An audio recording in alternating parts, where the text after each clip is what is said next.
So I'm standing at this counter looking at pictures of school uniforms. It's these neon green polo shirts with the school logo and blue shorts for the boys and skirts for the girls. And my daughter's turning 2 and she's moving to the toddler section and she needs to wear a uniform. She can't just wear whatever she wants.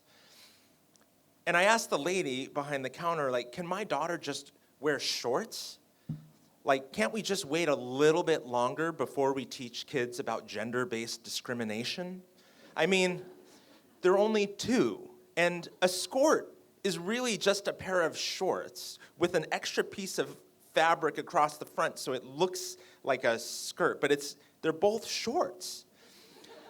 But she says, no, boys wear shorts, girls wear skirts, and she has to escalate my request to the CEO of the entire company of childcare centers to see if my daughter can wear a pair of shorts.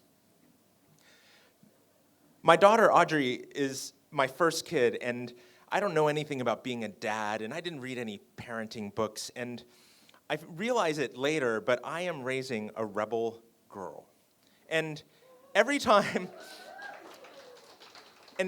somebody makes a comment that's remotely based on some stereotype about boys and girls, I just lose my shit. Like, there's this one guy, we're at the playground, and he's like, hey, you need to watch your daughter, she's gonna get hurt. And I'm like, why, because she's a girl? What, if she was a boy, she can play and have fun? And he's like, no, there's broken glass over, she's gonna get hurt. But there were other things too, like this one mom told her that she needs to brush her hair so she can look pretty. And another parent tells me that I'm lucky I have a girl because she's so well behaved. And I'm like, I don't think you've met my daughter. But this one year for Audrey's birthdays, somebody gives her this 2-volume set of books called Goodnight Stories for Rebel Girls.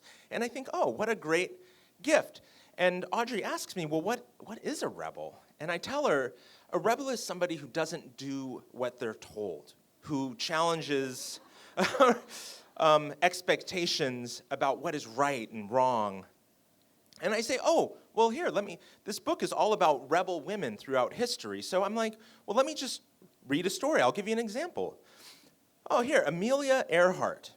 I explained that women you couldn't used to fly planes, but she was the first woman to fly across the Atlantic Ocean. And then when she was flying over the Pacific, she disappeared, probably crashed and died at the age of 39. Okay, let's find another story. Catherine the Great was the ruler of the Russian Empire in 1795, reclaimed all this territory for her people, but then her people turned on her and she was probably killed in her sleep. Okay, here, Evita Peron, First Lady of Argentina, helped her husband rise to power, and then she was silenced and had a lobotomy, had brain surgery because they thought she wasn't behaving appropriately, died at 33. So I'm reading these stories and I'm thinking, this is a bedtime story book for kids? But more, I'm rethinking this whole rebel girl idea. I can even imagine my daughter in school, where her teacher asks for her homework and she's like, I didn't do my homework because I'm a rebel. And you can call my dad and tell him because he's okay with it. So now I'm not sure this whole rebel thing is a good idea. And I may be okay with my daughter wearing a skirt or a dress. Later, we're at this birthday party for a friend of ours, and all the kids are out playing like at the pool or the playground, but my daughter is sitting at a table reading a book. And all these parents come by and they tell her, you should be out playing with the other kids. What are you doing here reading? And my daughter just ignores them and she sits there. And when I look at her, she reminds me of me when I was a kid, because I like to be by myself and I didn't want to go play with people I didn't like. So I think, I don't know, I didn't know it was funny. So I don't know if Audrey is being a rebel when she's sitting there reading, or if maybe she just got some of her dad's DNA. But I think that if she's doing what she wants and comfortable with who she is, then maybe that's going to be okay. Thanks very much.